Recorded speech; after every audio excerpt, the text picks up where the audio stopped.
Special service requirement, সংক্ষেপে SSR. আজকে এই ভিডিওর মাধ্যমে জেনে নিব কিভাবে এসএসআর অ্যাড করতে হয়।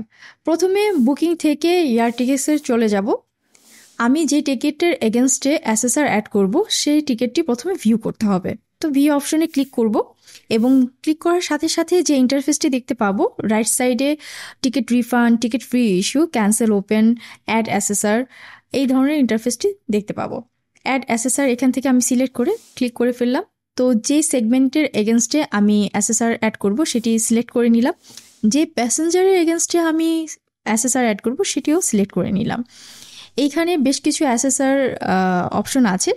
Extra baggages, wheelchair, VIP note, meals. Meals that means হচ্ছে আপনি চাইলে মুসলিম মিল বা হিন্দু মিল অ্যাড করতে পারেন আপনার প্রেফারেন্স অনুযায়ী।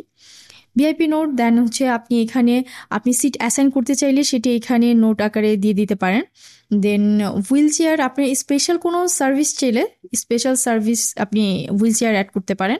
অ্যান্ড আপনার যদি এক্সট্রা ব্যাগেজের প্রয়োজন হয় সেক্ষেত্রে আপনি এক্সট্রা ব্যাগেজ অ্যাড করতে পারেন। তো আমি এখান থেকে এক্সট্রা ব্যাগেজ নিয়ে নিলাম অ্যান্ড আমি এখানে রিমার্কে গিয়ে ডিটেলসে লিখে দিলাম নিড 10 কেজি ব্যাগেজ।